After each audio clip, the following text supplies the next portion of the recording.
शाम का समय था। सर्दी बढ़ते ही जा रही थी।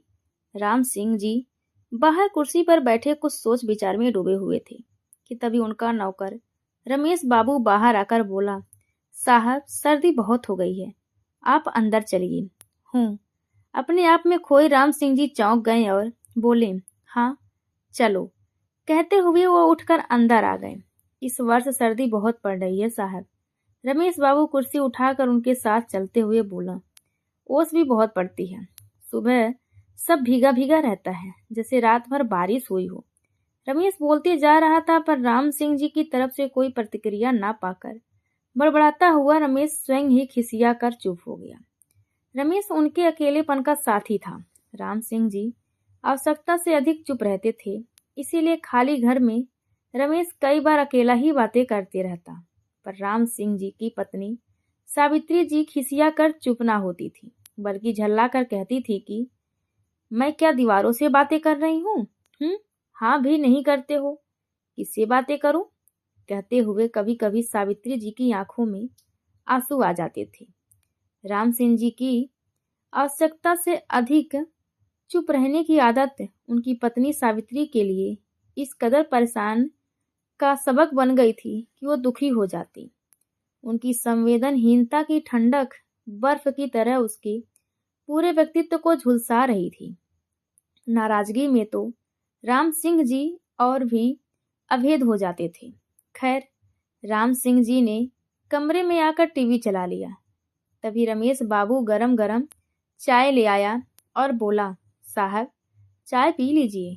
रमेश के हाथ से चाय लेकर राम सिंह जी चाय पीने लगे तो रमेश बाबू भी वहीं जमीन पर बैठ गया और कुछ बोलने के लिए हिम्मत जुटाने लगा।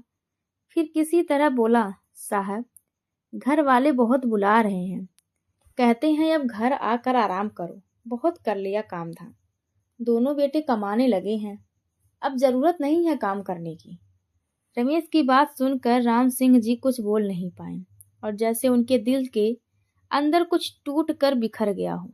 सोचने लगे कि रमेश का भी कोई है जो उसे बुला रहा है, दो बेटे हैं जो उसे आराम देना चाहते हैं, उसके बुढ़ापे की और आसक्त होती उम्र की फिक्र है उन्हें। लेकिन सब कुछ होते हुए भी यह सुख राम सिंह जी के नसीब में नहीं था।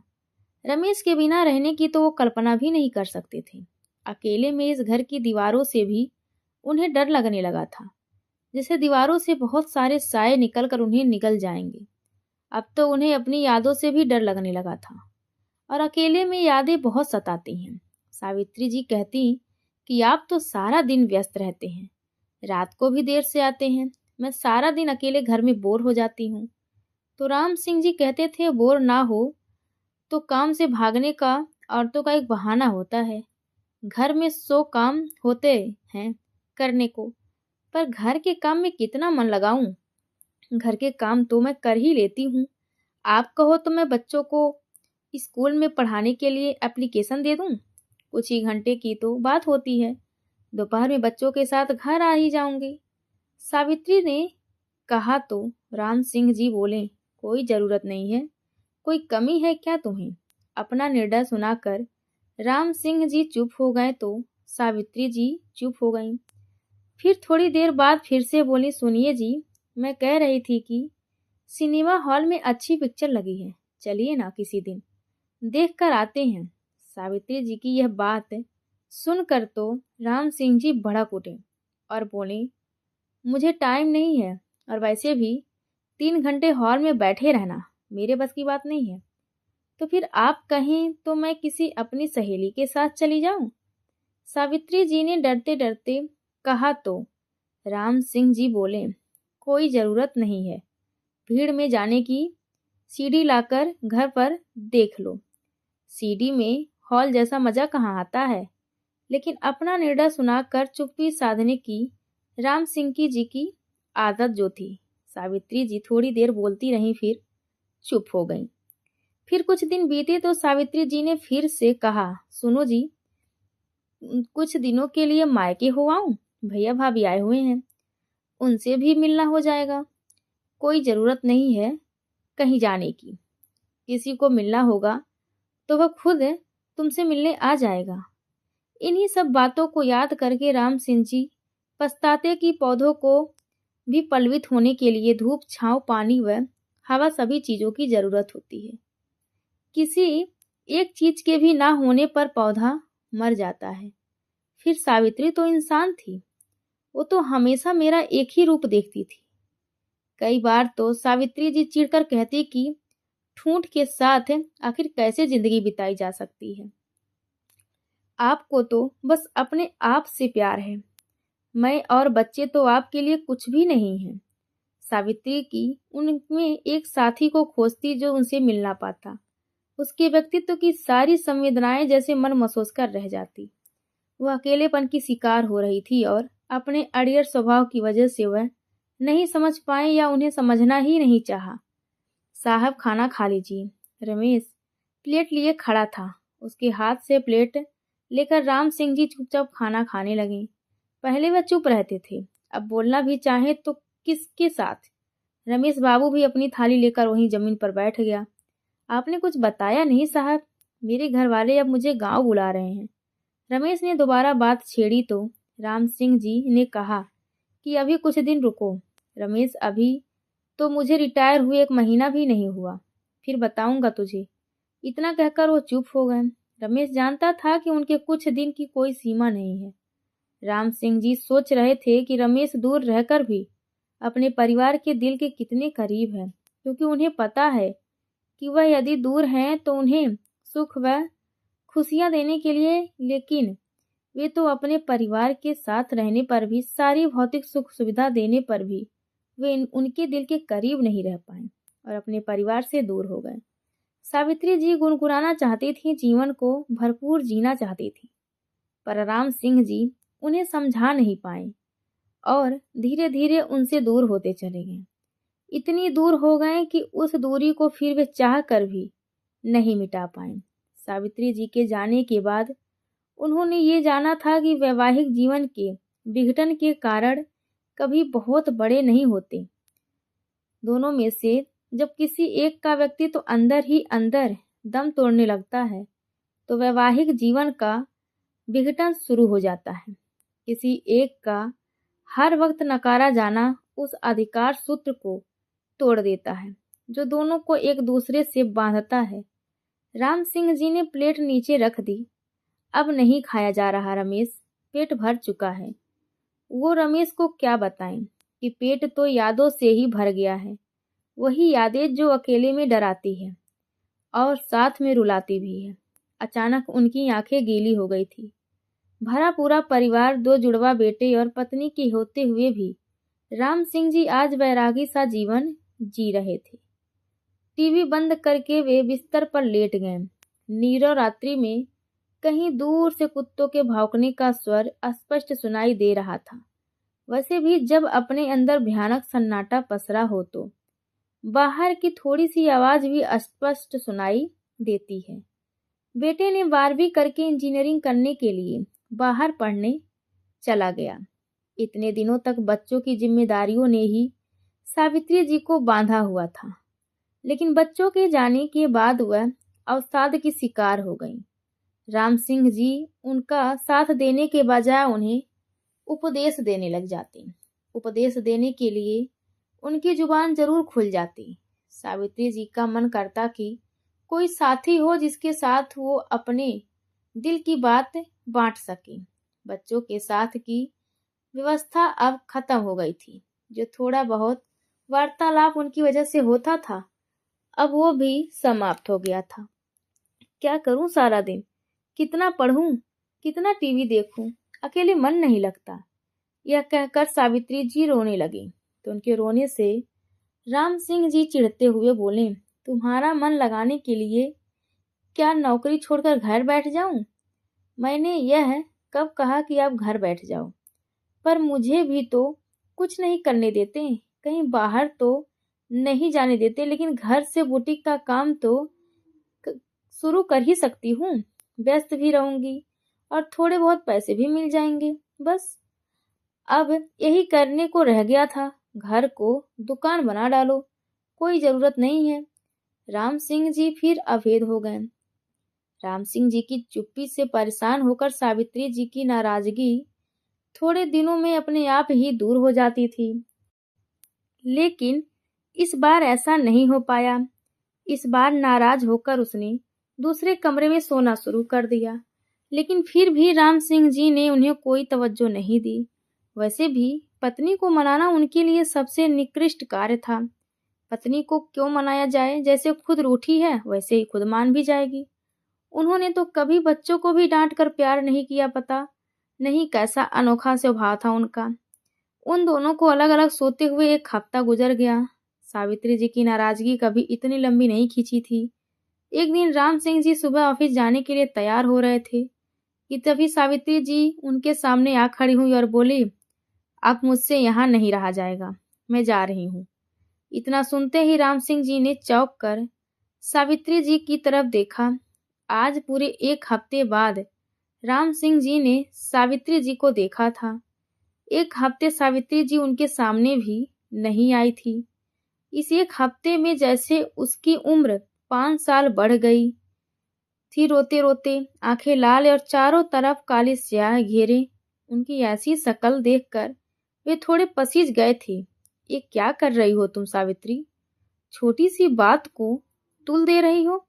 सब ठीक हो जाएगा। राम सिंह जी धीरे से उसके कंधों को पकड़कर बोले। क्या ठीक हो जाएगा? सावित्री जी ने हाथ झटकते हुए कहा था।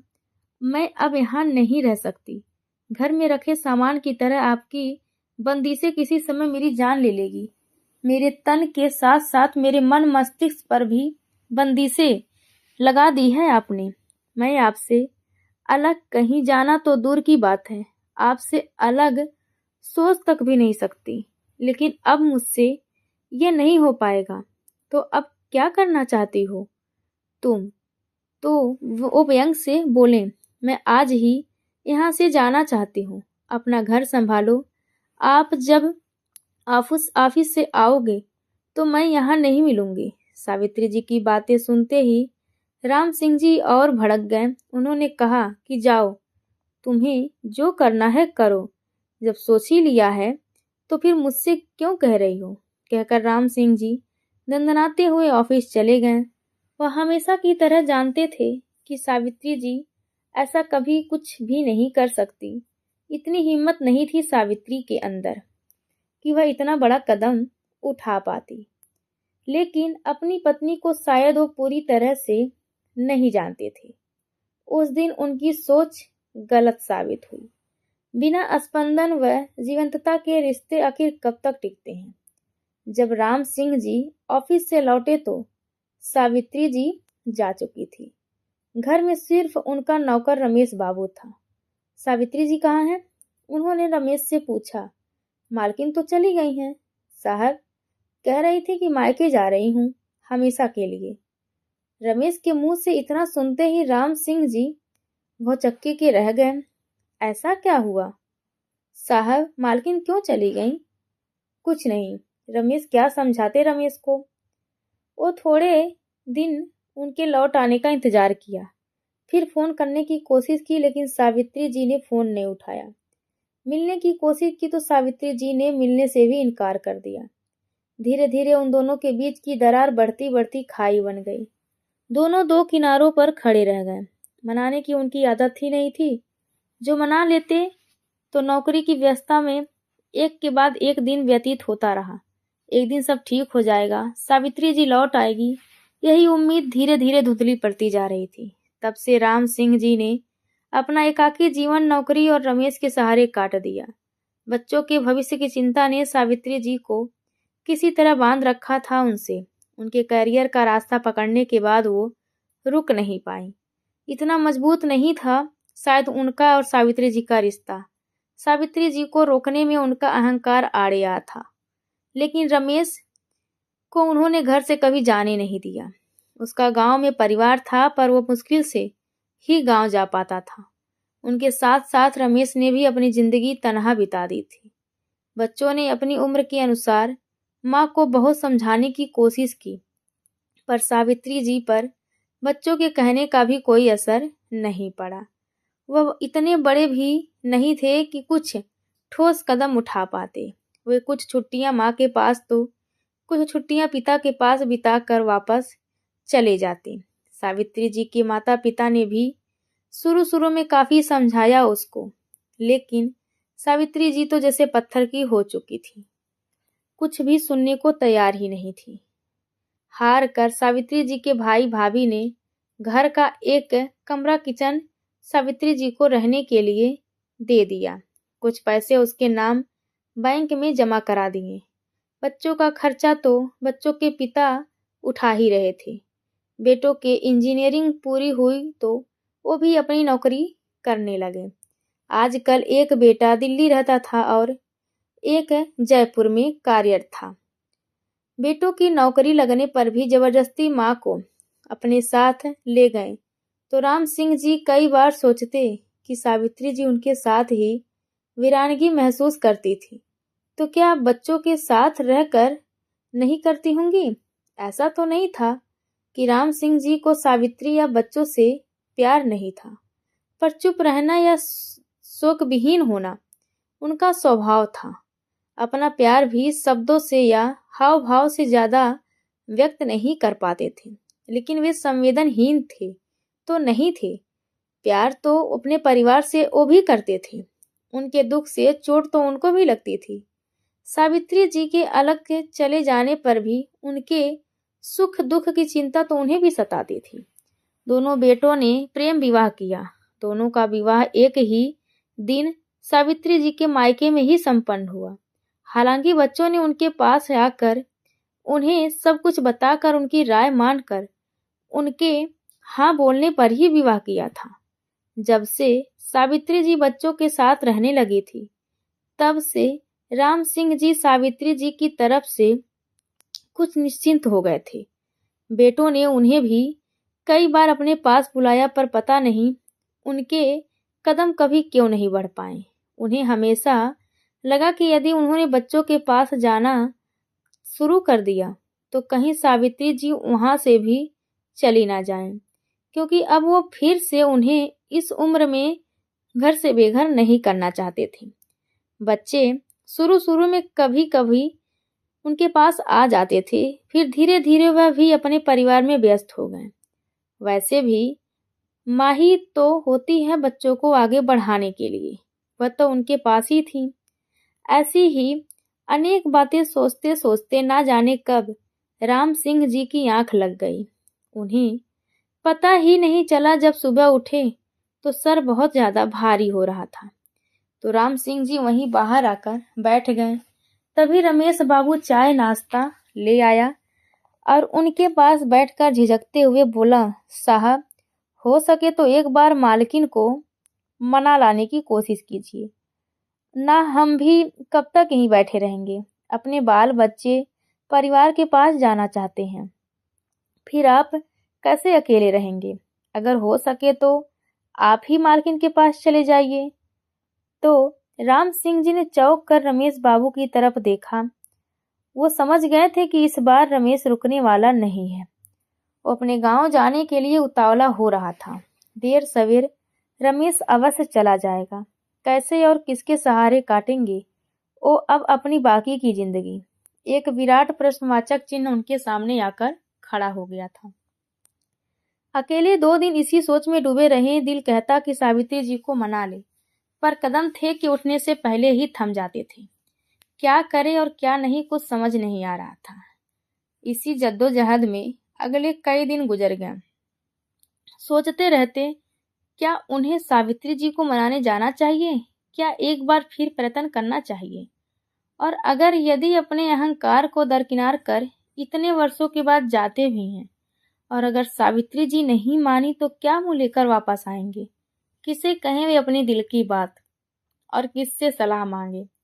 आखिर उन्हें रमेश ही दिखाई दिया, और किससे से तो उनका अधिक संपर्क रहा ही नहीं था। वैसे भी अगर और किसी से कहेंगे तो वह उनकी बात पर हंसेगा ही कि अब याद आई। आखिर एक दिन रमेश से ही पूछ बैठे, रमेश, क्या तुम्हें वाकई लगता है कि मुझे एक बार सावित्री को मनाने की कोशिश करनी चाहिए। इस बार राम सिंह के स्वर में काफी बेचारगी थी। अपने स्वाभिमान के सिंहासन से नीचे उतरने की। रमेश चौंक गया। उनका इस कदर लाचार स्वर सुनकर उनकी कुर्सी के पास बैठता हुआ बोला, दोबारा मत सोचिए साहब, कुछ बातों में दिमाग की नहीं दिल की सुननी पड़ती है। मालकिन आ जाएंगी तो यह घर फिर से खुशियों से भर जाएगा। माना कि कोशिश करने में आपने बहुत देर कर दी, पर आपके दिमाग पर यह बोझ तो नहीं उठे रहेगा कि आपने कोशिश नहीं की थी। बाकी सब नियति पर छोड़ दीजिए। रमेश की बातों में दम था। बस सोचने लगे, आखिर एक बार कोशिश करने में क्या हर्ज है, जो भी होगा देखा जाएगा। उन्होंने खुद को समझाया, खुद को तैयार किया और अपना एक छोटा सा बैग उठाया और दिल्ली के लिए निकल दिए।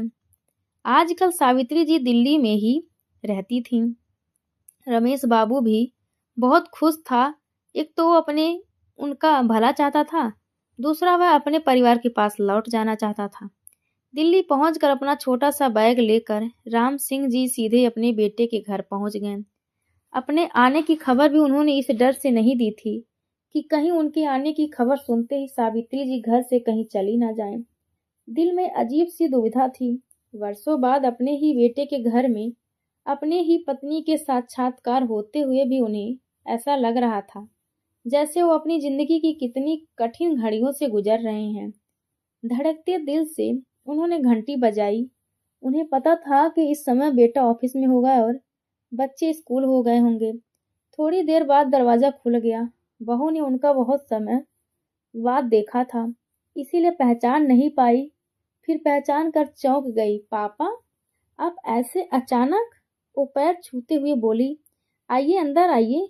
कहते हुए उसने दरवाजा पूरा खोल दिया तो राम सिंह जी अंदर आकर बैठ गए।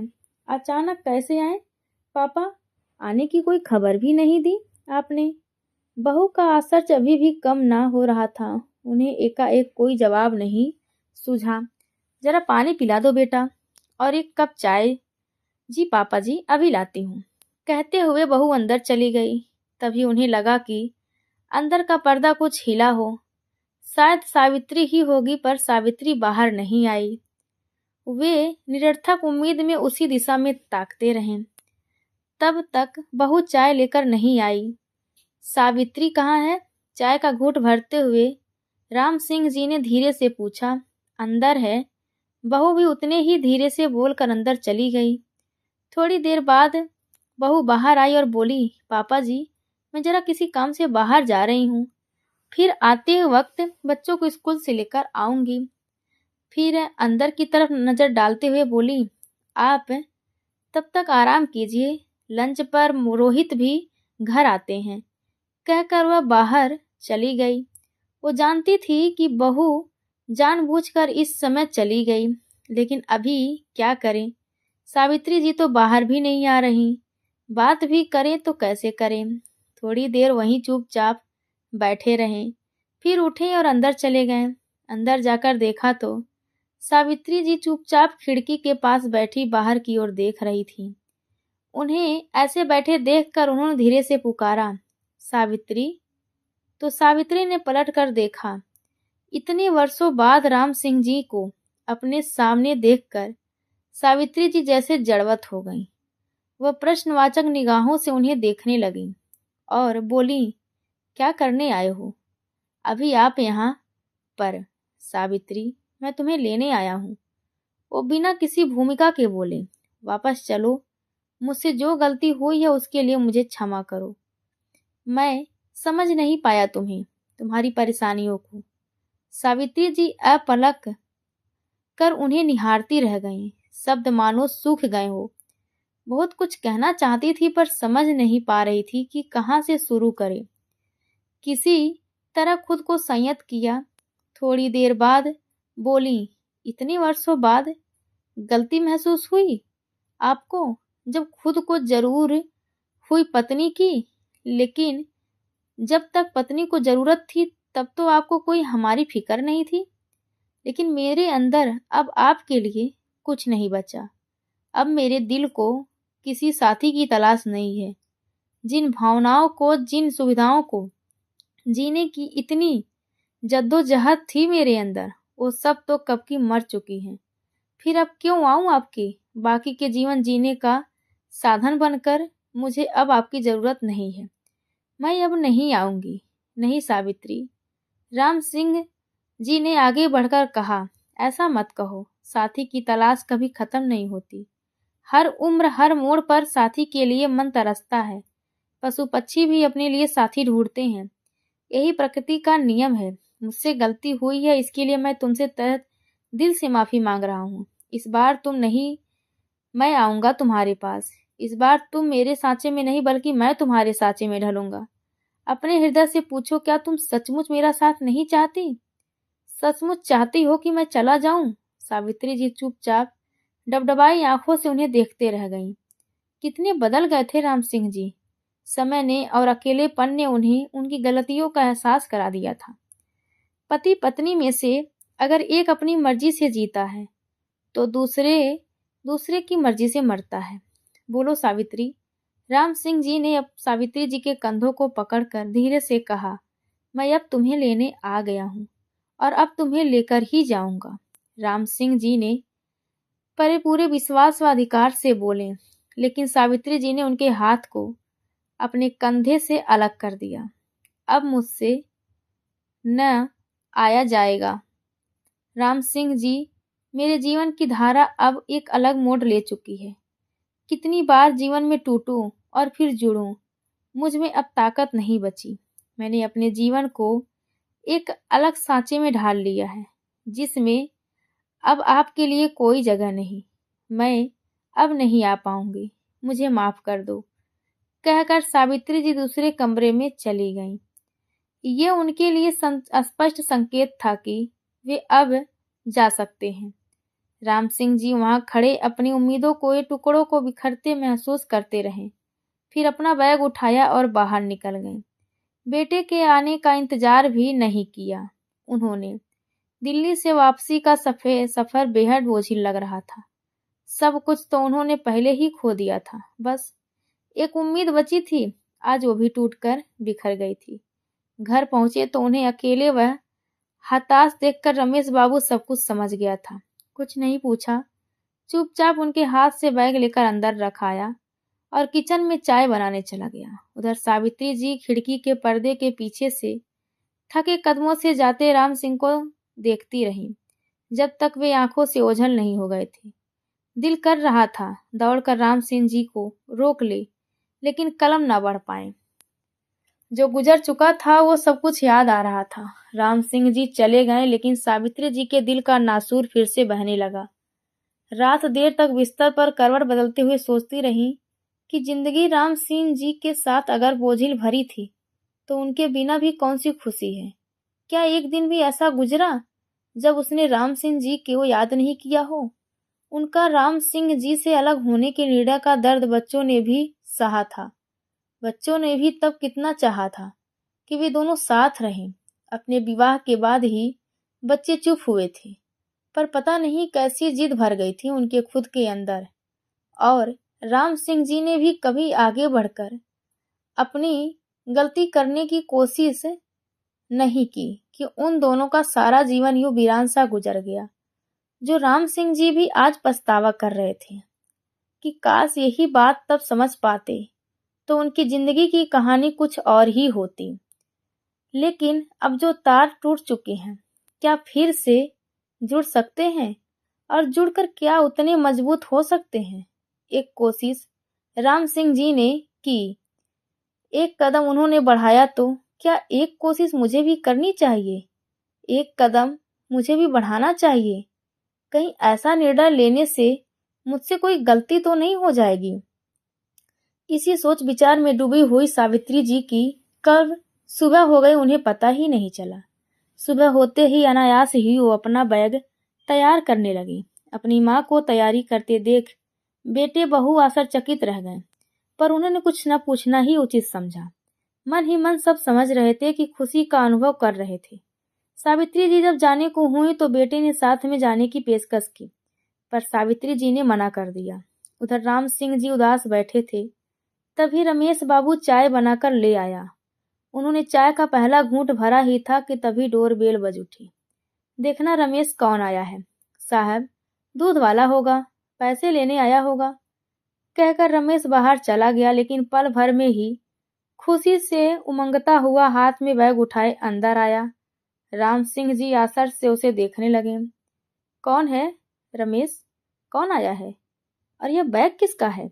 बाहर जाकर देखिए साहब, समझ लीजिए पूरे संसार की खुशियां चलकर आज हमारे दरवाजे पर आ गई हैं, कहकर रमेश घर में कहीं गुम हो गया। राम सिंह जी उठकर जल्दी से बाहर गए। देखा तो दरवाजे पर सावित्री जी खड़ी थीं। वह आश्चर्यचकित मुख से उसे देखते रह गए। सावित्री, तुम? उन्हें विश्वास नहीं हो रहा था। हाँ, मैं। वो मुस्कुराते हुए बोली, अंदर आने के लिए नहीं कहोगे? सावित्री, मुझे माफ कर दो, बस अब कुछ मत कहो। आप भी मुझे माफ कर दो। जो कुछ हुआ वो सब भुला कर आई हूं मैं। दोनों थोड़ी देर तक वहीं खड़े बातें करते रहे। तभी पीछे से कुछ आवाज सुनकर दोनों ने पीछे मुड़कर देखा तो रमेश मिठाई लिए खड़ा था। राम सिंह जी और सावित्री जी दोनों हंस पड़े। आज तो बहुत खुशी का दिन है साहब, इसीलिए मुंह मीठा कीजिए, कहते हुए रमेश ने एक एक लड्डू उन दोनों के मुंह में रख दिया और उन्हें अंदर ले आया। थोड़ी देर बाद चाय नाश्ता देते हुए रमेश ने राम सिंह जी से कहा, साहब, अब तो मैं अपने घर जा सकता हूँ ना? हाँ हाँ रमेश, क्यों नहीं, आज मैं तुम्हें किसी बात के लिए नहीं रोकूंगा, कहकर राम सिंह जी और सावित्री जी ने उसे खुशी खुशी अपने घर से विदा किया। आज राम सिंह जी और सावित्री जी भी दोनों बहुत खुश थे, क्योंकि कहीं न कहीं उम्र के अंतिम पड़ाव पर भी अपने साथी की बहुत ही ज्यादा जरूरत होती है। तो दोस्तों, यह कहानी आप सभी को कैसी लगी, कृपया कमेंट करके जरूर बताएं और चैनल को लाइक शेयर और सब्सक्राइब करना बिल्कुल ना भूलें।